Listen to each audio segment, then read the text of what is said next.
আসসালামু আলাইকুম বন্ধুরা, কেমন আছো তোমরা? আজকে তোমাদের জন্য দারুণ একটা বাস্তব জীবনে ঘটনা নিয়ে এসেছি। শেষ পর্যন্ত দেখো, ঘটনা ভালো লাগবে। আর হ্যাঁ, অবশ্যই ভিডিওতে লাইক দিয়ে কমেন্ট করো আর সাবস্ক্রাইব করে আমাদের সাথে থাকো। এমন নতুন নতুন ঘটনা আমরা প্রতিদিন তোমাদের উপহার দেব। এবার ঘটনায় ফেরা যাক। মহেশপুর গ্রামের এই কাঁচা রাস্তাটা রাত 12টার পর সবাই এড়িয়ে চলে। বলে এখানে এক কালো ছায়া ঘুরে বেড়ায়, যাকে একবার দেখলে আর কেউ স্বাভাবিক থাকে না। সেই রাতে রাহাত নামের এক ছাত্র পরীক্ষার পড়া শেষে বাড়ি ফিরছিল। হাতে একটা পুরনো টর্চ, আর চারপাশে শুধু কুয়াশা আর নিস্তব্ধতা। রাহাত মনে মনে ভাবছিল, আজ কিছুই হবে না, সবই মানুষজনের বানানো গল্প। হঠাৎ তার টর্চটা ঝুনঝিয়ে উঠল, আলো নিভে গেল, আবার জ্বলে উঠল।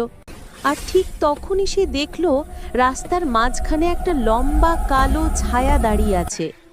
সাদা কাপড় দুলছে বাতাসে, কিন্তু মুখ দেখা যাচ্ছে না। ছায়াটা একদম নড়ছে না, শুধু ধীরে ধীরে মাথা কাত করল রাহাতের দিকে। রাহাত ভয় কাঁপা গলায় বলল, কে আছেন? কিন্তু কোনো উত্তর নেই, বাতাসও যেন থেমে গেল। হঠাৎ তার কানে একদম কাছে কেউ ফিসফিস করে বলল, ফিরে যা। শব্দটা এত ঠান্ডা, এত অচেনা, রাহাত দৌড়াতে শুরু করলো। কিন্তু যত দৌড়ায় মনে হচ্ছে সে একই জায়গার ঘুরছে, পথ যেন শেষই হচ্ছে না।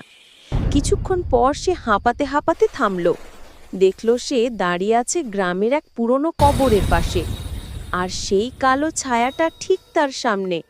এবার ধীরে ধীরে তার মুখ দেখা যাচ্ছে, চোখ দুটো জ্বালা ধরা লাল, আর মুখ নেই, শুধু এক গভীর কালো গর্ত। ছায়াটা নিচু গলায় বলল, এটা আমার জায়গা, এখানে কেউ আসে না, আজ থেকে তুইও না।